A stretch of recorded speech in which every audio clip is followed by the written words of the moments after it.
that company was built on. But the thing is, we've been hosting 400 or 500 events a month, or our users have been for the past 8-9 years. So we have tens of thousands of people going to our events every year, and we're looking at different ways that we can monetize.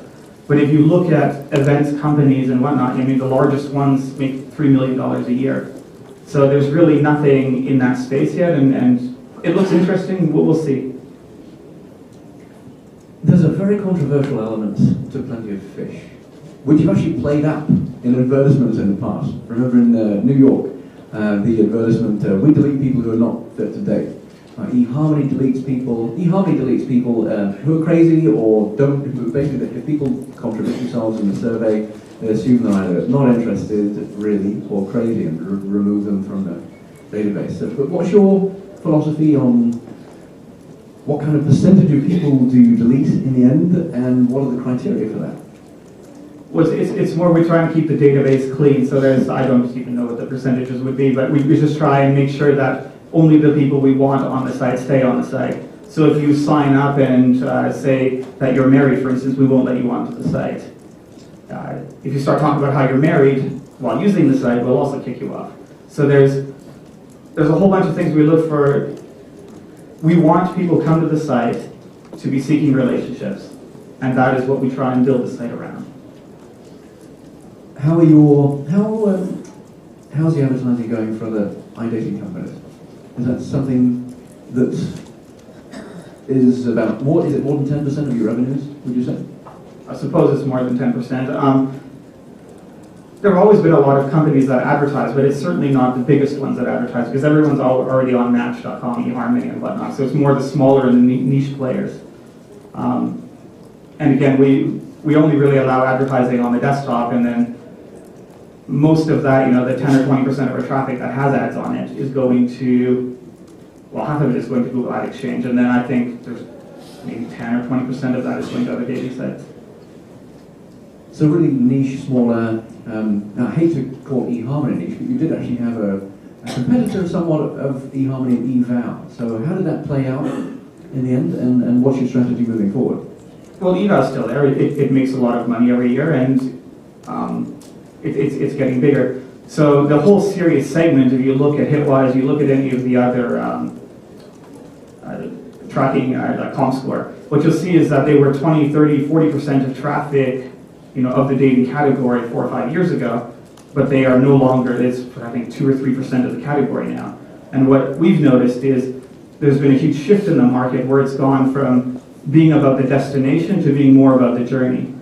So the process of dating, you just going on as many dates as possible, chatting with people, getting to know people, as opposed to just going out and trying to find a relationship. So on that point, we kind of leave people at the altar somewhat. We don't offer any kind of coaching. I mean, some people do need help. Have you ever thought of adding the coaching element? Is there any kind of, how about we is offering couples a product at this stage? Have you thought about progressing from the match through, beyond the relationship? But as the category grows, what happens is you get more and more people who come to online dating who are they don't really know what they want. They're not, they're like, if the relationship comes along, we'll take a relationship. And 4 or 5 years ago, when the category was smaller, the people who are using online dating, they knew what they wanted because there was a stigma associated with online dating. So you only had the people who are most interested in online dating. And as the category expands, you're just getting a lot of people who come to the site and they don't really know what they want, and they need to be funneled in a better way. So let's turn the tables back several years. What advice would you have given to yourself at this stage, knowing what you know right now? What top 3 pieces of advice would you give to yourself back in time, if you go back through time, to have done even better? It's hard. There's so many things that you need to think of, but probably focus a little more on mobile. There's really not too many things that we played wrong. Maybe translate to other languages a little quicker, but all those things come at a cost, because if you did it sooner, then you would have, it requires a lot of resources to deal with, Brazil, for instance, or Spain.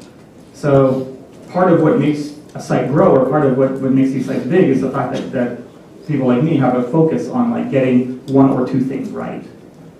So the one or two things that I focused on, I did correctly. So all the other stuff, you know, the second and third level down, sure, I could have done some things better, but it would have come at a cost of something else. How's Brazil doing for you? I think we got 2 weeks after launch, I think we were the second biggest player in the market. We've been number one for, I don't know, a year or two, 2 years, 3 years. Why? What happened? How did you manage to grow so quickly in the Brazil market? How did you see that? We're just smart with advertising. Okay. So you do spend money on advertising? Well, certainly in markets that you want to launch in, because to grow organically will take forever. Yeah. And especially if you're going to another language where there is there's no history, you have nothing to build on. So in Brazil, I think we went on Google's Orkut or whatever, and we got a bunch of users through there, and it just exploded. And what kind of messaging? Because in the past you were quite controversial with, you know, we delete people who are not fit to date. That I'm sure got lots of word of mouth, got things seeded, but what are you using in other markets? I just took those English ads I had, you know, the hi, my name is Markus, blah, blah, blah. Yeah. Just literally just told someone to translate that word for word into Portuguese, and we just threw it out, and we did it for Spain, we did it for France, and it works the same everywhere. So how many languages in, yeah, with PlentyOfFish, how many languages? Oh, hold on, has it been localized? It's localized in, well, it's definitely Portuguese, Yeah. Spanish, Yeah. French, I think we have German, maybe one or two others. Gotcha. Are you partnering with local internet dating companies over there too? Can they advertise on PlentyOfFish now? Well, we don't really run ads in most of those countries. I mean, there's only, I can think in Brazil, it's like 120,000 people a day using the site, so it's not very big there yet. Yeah. Like in terms of what it could be. My understanding of the South American market is you tend to get a lot of registrants, but they don't tend to pay as much. Is that what you're saying? Well, certainly in Brazil, you have the problem of you have to have a local entity in Brazil. And then even if you go there, yeah, there's 40% withholding tax and a whole bunch of other things. So pretty much everyone I've ever talked to has said if they go to Brazil, they lose money. Yeah. So you can only really make money off advertising. You can make it, but it's a pain in the ass. On the topic of advertising, of course, Facebook has stopped or is severely limiting the dating affiliates and has seemed to be more selective with dating offers. That's good news for you, isn't it? I suppose. Yeah. We don't really advertise on Facebook, at least certainly not in English-speaking countries. We only really advertise in the non-English-speaking countries to try and grow the user base. Every now and then we do a little bit in the United States, but it doesn't really have any impact. So things have really changed over the years. I mean, when we first met, it was 2005 or 2006. I remember in the room, people said, that guy over there, he's smart, you should go talk to him. So we had a chat. And you said, you used interesting language, I'm going to be the biggest dating site in America. And it was very interesting language. You really do connect with the product. And this is a personal challenge to you to really change this industry. And lo and behold, I kind of poo-pooed you back then, and then you hired me the following year. We spent a few years working together. But you delivered. I mean, you came through and amazed me, and you know, I had to eat my hat. But where will you go from here? I mean, is there other verticals that you want to focus on? Other markets? I mean, do you have any other plans for entering other verticals? Look, you know, it's been 10 years now. I think the sign-ups just last week grew 24% year over year, like site-wide. So we're still growing at 20-30% a year. That's just, you know, the growth in 1 week. Well, I guess the meters and whatnot. But the site is still growing so much that there's no point in me focusing on a bazillion different things. I mean, yeah, I might as well just keep focusing on what works. So maintaining focus, I'm sure Match is really pleased with that. So the conversations in the Match boardroom have got to be really interesting right about now. I mean, Sam Yagan is now running the company, and man, he knows Free, he knows OkCupid. I mean, he's done amazing things with that product too. They Hook Up now is on board too. Just kind of wonder, could this, I kind of thinking that they value these properties based on how much they were losing because of their existence, and that'll sunset them. Do you think they'll sunset them? Do you think OkCupid is going to deteriorate over time? Is that really... Because I kind of thinking that over time, if internet dating gets to a stage that is known as a free experience, then it's a free experience, and people aren't going to really want to pay at all. Is that really the end goal here? Who knows what they're doing? You know, if you're a public company CEO, you've got to make your quarterly numbers. So if they're doing, was it 800 million now or something, and they've got to get 10% growth a year. I mean, that board is going to be busy trying to find out where to get $80 million a year in new additional revenues. So if you were the CEO of Match.com, if you were Sam Yeagan, what would you do? That's a very awkward question. There's, you literally have to find $80 million a year in revenue. So they have to expand the product. They have to find new ways of expanding the category, which is what they're trying to do with Tinder, which is what they're trying to do by buying all these companies. So they get a lot of expertise in, and they're basically trying to get revenues. They're trying to find revenue growth for 2014, 2015, or 2015, 2016, and 2017. And there's only so much that Match.com can grow, so they're probably going to try, I don't know, some hybrid version of free and paid. Because I highly doubt Match.com will stay in the business model that it is in the next 5-10 years. Isn't Tinder, the existence of Tinder, I mean, your sweet spot of the strategy, I mean, long term, it's all about mobile, it's a superior experience. Long term, you've really got to focus on mobile. Isn't Tinder really a direct attack on the future of Plenty of Fish?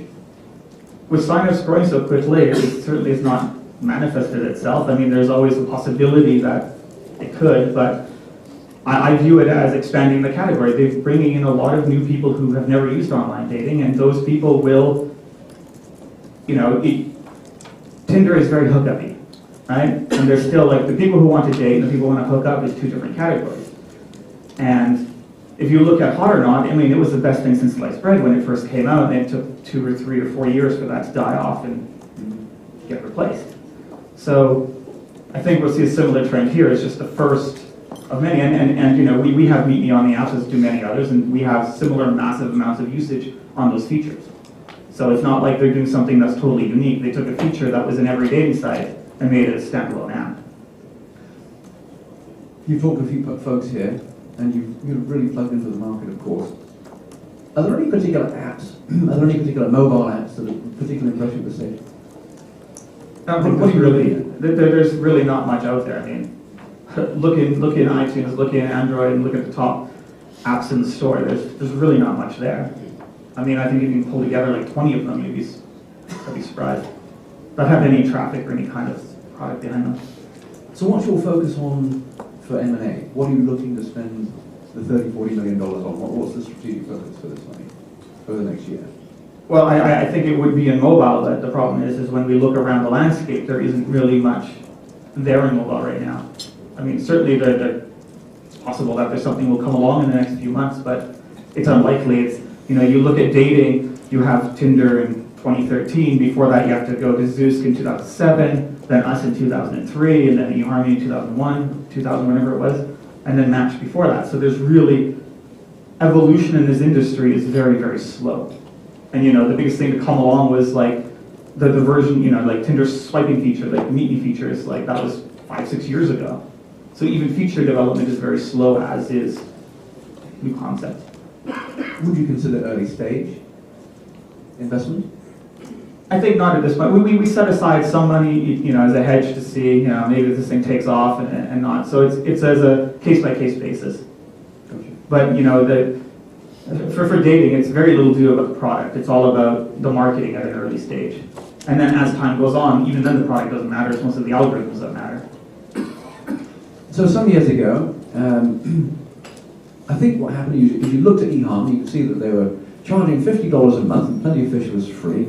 And how do you bridge that divide? You chose to use compatibility profiling, I would surmise, to kind of make Plenty of Fish look more of a premium product and do a little bit more work for the user. How's compatibility profiling worked out in the end? Well, what we're doing now is we have a staff of 5 PhDs, I think now, or 6. We've got a bunch of them. And we're able to predict who will enter into a relationship with who. So if we look at people's messaging history for 100 random people on the site, we looked at all the women they messaged. We look at just if they messaged over 100 people. We can 17 times predict the exact person they will date, knowing nothing else. But the problem is when we implement this into actual products, and we say, the user, this is the person you should date, or this is the person you should be with, it really makes no difference. The user cares more about the journey They want to message 4, 5, 6 people before they finally settle on someone. So there's a lot of psychology there. It's not about, the products and algorithms play a part, but it's not the main part. I don't want to hog the mic the whole time. I'd like to make sure you get plenty of chance to ask questions. So, Mark, you want to run the mic? Make me run again. Hold on. Wait. All right, so remember the rules. Remember the rules. It's on. Whoa. Okay. Well, there you go. So remember the rules. Name and company so people know you. Shamel Jones, True Touch Media. A quick question. Do you ever see PlentyOfFish ever charging? Should we be charging for 4 years, 5 years? Charging memberships. Yeah, charging a higher premium than everyone else, maybe higher than Match or any of the other guys? Or pricing you think is fine? Who knows, anything's possible. At this point, I really don't see why someone would pay for several times what Match charges for using a free site. So it wouldn't make any sense at this point unless we change the product offering in some way. Okay. I had a question. In a short, no, it's all right. Just a short, how do you view the dating industry overall? In other words, you see all these people doing stuff, and you know that the marketing area. How do you, from where you sit, how do you view it? In other words, there's an economic aspect, but how do you just? It's character. How do you do it? Well, you know that there was 3 or 4 years ago, there was a whole middle tier of dating sites. Those guys have all vanished. So you really only have a handful of top players, and you got a whole bunch of others. And you got a whole bunch of smaller players where every 3 years it seems like a new set has come along and the old set vanishes. And then maybe you got 4 or 5 sites that in every market that stay around. But it really seems like the dating industry has really consolidated. Innovation is very limited. And I'd almost say it's a dying industry in terms of innovation, but it's certainly it's growing in revenue quite dramatically. Hi Marcus, Michael O'Sullivan from Hub People. I think a few of us remember back in Miami we had an interesting discussion about niching and versus main brands, and can you have a single brand that's going to take over all of the market share, or is there a place for smaller, more niche offerings for dating? It's just, what's your opinion on that now? Do you think there is a place for niche dating sites, or it's all just going to be on a Match.com or PlentyOfFish, something like that? Well, niche dating sites require traffic sources that can feed them and grow them to a certain size. So if those traffic sources are cut off, or the bigger sites can spend more money than niche sites can, then the niche sites will die. And I think you've certainly seen that, and the only really niches that are surviving or getting to any scale are based around religion, with Christian Mingle and JDate. But you're not seeing too many niche sites that are getting to any several million in revenues.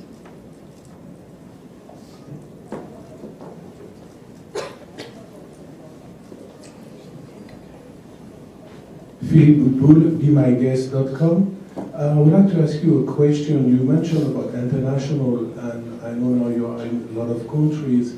When you translate your page, do you also translate your trademark, or you call it the same name, or you translate the trademark?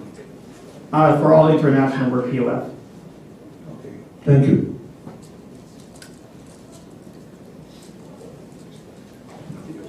I might have missed it. Did you do a deal with regard to married couples and stuff like that you're just sending the traffic off to other sites? I mean, I know you recommend other sites, but you just did, I think you did the deal with another company. You just said. So it's when users who are married sign up, they're presented with a page where they can't go any further and their account is deleted, and it's like sign up here instead. But it's only one company now, or I know you used to recommend 3. I don't know. I haven't looked. Whoever's handling the ads would know. Okay. Well, I had one question for vendors that are here. If they wanted to approach you, what is the way to do that? Whether it's payments. Talk to Kim back there. Kim, she doesn't want to raise her hand. Kim, where you at? Just stand up and raise your hand so people see who Kim is. All right, she's very shy. She wants to hide. Okay. The typical startup fashion. All right. Any other questions? All right, hold on. Hi, it's Sukesh from El Camino, migration Question, what impact, if any, do you see Snapchat having on either dating as a feature in dating or the industry as a whole, if any? I can't think of any impact it has. You know, online dating is more about long-term relationships or about relationships. I suppose if in the casual brands, I suppose it could be a feature. For instance, in Tinder or in Meet Me, you know, the company Meet Me. I suppose they could do something with it because they have the audience that is most that find that most appealing. Hi, Daron Kim with eDating for Free Incorporated. I want to say I'm a longtime fan and I have great respect for what you've built. It's amazing. And along those lines, and the adapt or die mantra, what do you see as being a feature development that will be in the future? What do you see out of the box as being a feature that online dating might provide to people that's not run-of-the-mill? We have everything that we really need, but what else can we provide? Is there video? What is it that you see in feature development for online dating?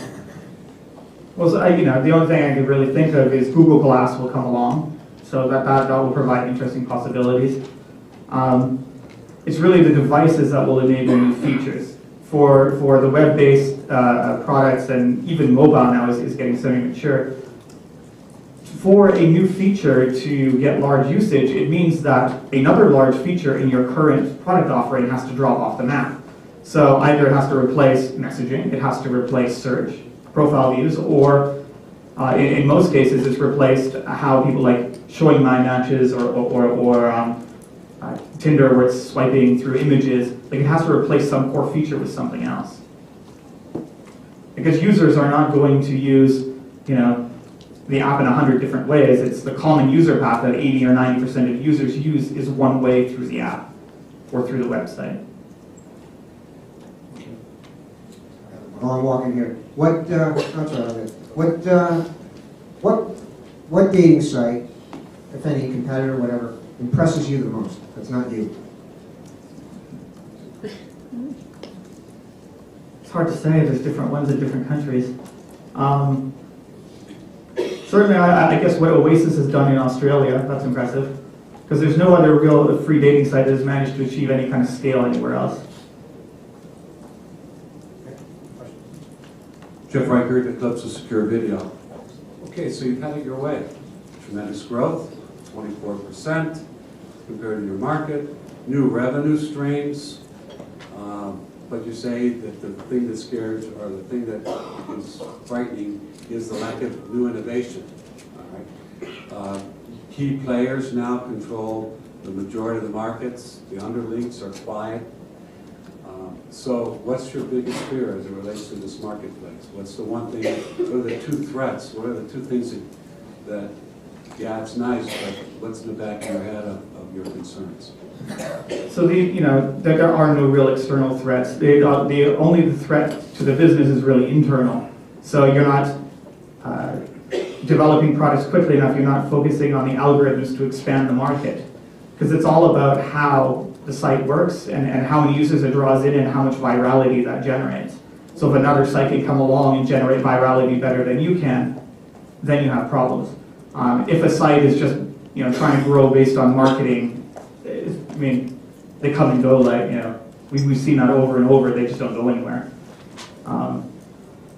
It'll be certainly interesting to see what happens as eHarmony continues to decline, or they laid off 100 people, they did massive restructuring, and we see them declining on Comscore. It's interesting to see what happens to all those people and what other sites they go to or what other sites they use.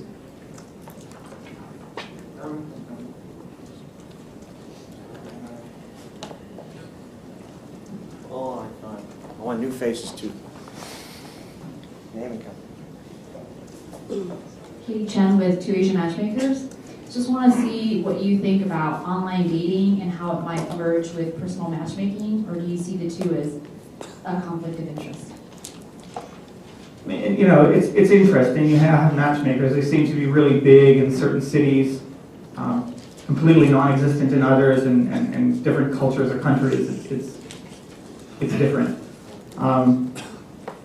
The problem with matchmaking is because they charge such a high amount of money, the people who feel cheated or robbed, really feel cheated or robbed and will go out of their way to make that company's life miserable.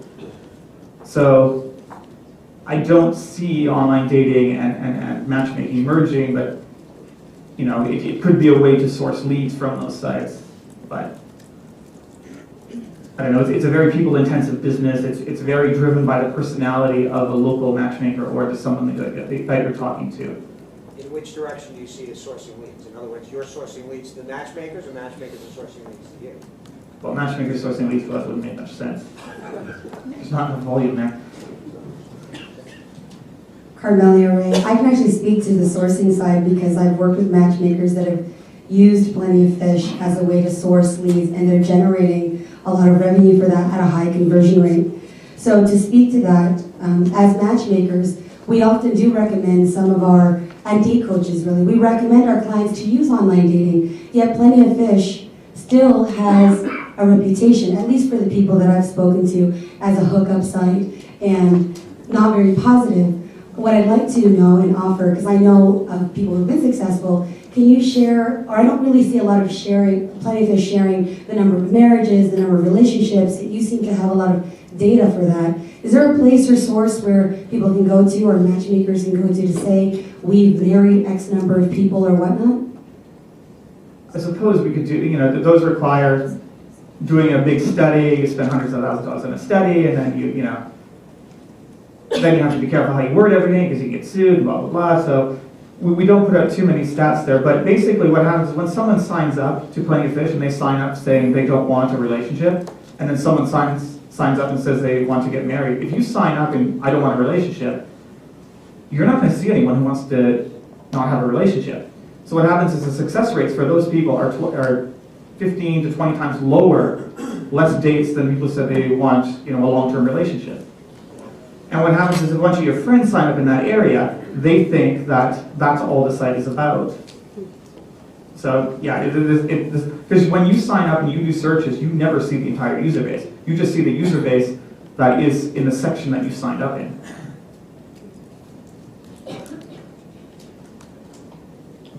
Hi Marcus, Bill Broadbent, Instinct Marketing.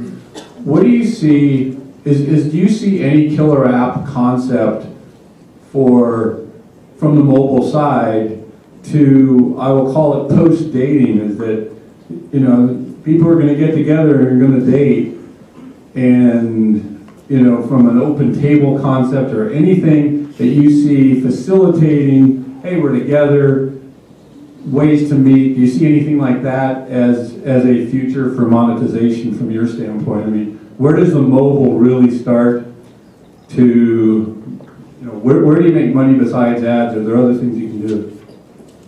Well, certainly, there's a lot that's possible on mobile. The problem is the infrastructure has not been built to do those kind of ads. And who knows, in 4 or 5 years when iOS gets better and when Android gets better, a lot of these things can be built into the operating system. Google makes billions of dollars from advertising, as does Apple, so it's in their best interest to do this. And we'll see what happens. But I don't see anything out there right now that is making a ton of money or getting a lot of traction in that area. How you doing? Mayor Stolberg from Date.com. So I was very surprised, and I thought it was quite interesting, the Fast Life acquisition you did, that out of all the acquisitions you had an opportunity to do, that you bought Fast Life. And I'm curious, other than the $20 or $30 that you might charge a customer to go on a speed date, how do you plan on leveraging that company and that infrastructure? Events is something that's interesting, but so it surprised me. So I'm curious if there's another play besides just the $20 or $30 that you're going to make off the speed date. Right now we're mostly focused on rebuilding the infrastructure, getting it to a point where we can scale it, and we'll see as we go. But there's no grand overarching vision that we're going to have this 20-step plan and we're going to execute on every little step in here. I thought you just bought it because Justin's a party animal. The guy who runs Fast Beer is a party animal, so that's why I thought you bought it. Okay. Yeah, hi, Peter Christopher from Christian Filipina. For consumers, in an ideal world, they'd be able to see in some way when they're thinking of joining or paying a service, whether other people have been successful at achieving their goals with that service. Is there any hope for some way to help consumers to be able to see other people's success? Well, I think in our success stories section, there's something like, I don't know, must be 80 to 100,000 people that have wrote in now. And we don't even make it easy for you to write in. So, but they write in, they put up a photo, they put up a testimonial, it's all searchable, it's all public. So we definitely do have customer success stories. But it doesn't really affect the site's growth or sign-up rates or anything like that. Do you see Facebook as a potential threat at any point in time? Any site with hundreds of millions or billions of users is a threat at some point in time. If you ran Facebook, what would you do? I focus on making more money and keep growing what they've done, keep doing what they've done.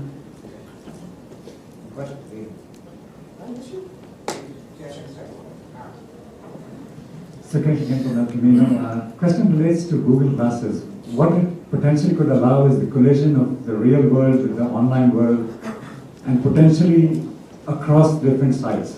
If facial recognition works and you're able to meet and bump into people, how do you see that potentially changing dating in the future? If at all, again. You know, who knows? I think Google still doesn't ban facial recognition on glass, so it'll be interesting to see what happens. There's a ton of possibilities, but who knows what the final product will look like? Who knows what this will actually look like? And then, you know, consumers still need to buy the product, so no one has any idea if this will even be a success. But the possibility is certain for wearable tech or wearable computing. Something will happen, we just don't know what it is yet. What's your process for whether it's innovation or adding a feature? In other words, let's say, okay, you guys come to work on Monday morning. How does a feature or an innovation get decided on to be added to PlentyOfFish? I mean, speaking on a general level, like, is there just a method that you go through this? Well, Kim's in charge of product over there, so for the really big stuff that'll be game-changing stuff, someone has to convince me that this will actually work, that we should risk or put significant resources behind building something. So we need some kind of proof of concept or some idea, some numbers to back up this idea that, you know, if we do X, you know, let's redesign our site and do X, Y, Z, you know. Someone has to show me that this will actually work out some kind of. So, in other words, you're saying something already has to show some degree of success in another, whether it's another industry or something, and then that you'll take interest in. It has to be based on something that is not pure, like, I had a great idea last night while drinking. It has to be based on something.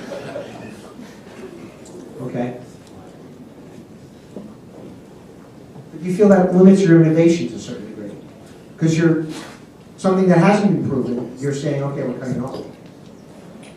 Well, you look at how many dating sites start every year. You look at, you know, virtually none of them get traction. And innovation, especially things that are radically different, you know, there's hundreds of people that have tried it and everyone's failed. It would be hard to think that a larger company can just magically create stuff out of thin air and do it right every single time and completely change industry and perception and all that.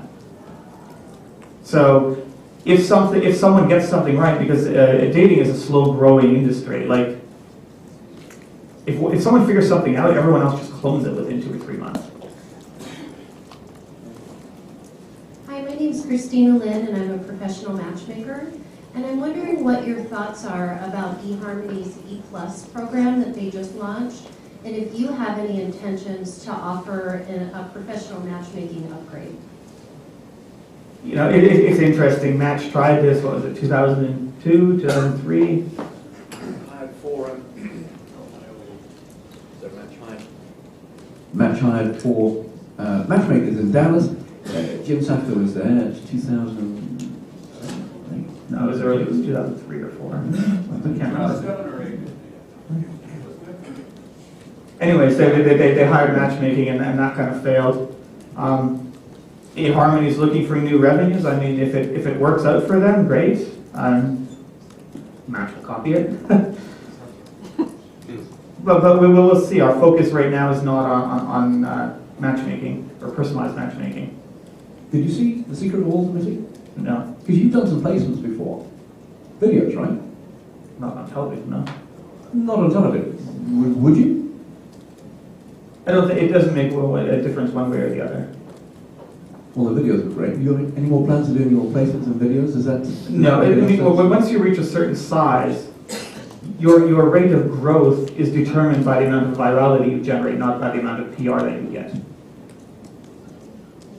I have an important question, I'm not sure if, well, I know it hadn't been asked, so I'm asking it as well. I've asked the same question I asked eHarmony last year. In terms of acquisitions, what's the procedure if some of these guys are looking, you acquire them and they want you, if they want to approach you, see if you'd be interested, what is the method? Is it through Kim? And if so, also, if you are looking to acquire other than Fast Life and things like that, what else are you looking for? Well, right now, like I said, most of what we're looking at is in the mobile space, and most of those we source directly. We go and contact these players. And there's just really nothing out there right now, because we're looking at something that has at least a couple million in revenues. We don't want to play in the early stage. We want to take something where, it's an idea, it's got a lot of traction, and we could make it into, 40, 50, 100 million in revenues. So we're not looking for stuff that doesn't have the possibility of going anywhere. And then, okay, so, all right, so as you're saying, it's a one-way street only, it's coming from you to whoever it is you want to acquire, and there's no knocking on your door. Talk to Kim, basically. I see why Kim didn't want to stand up now.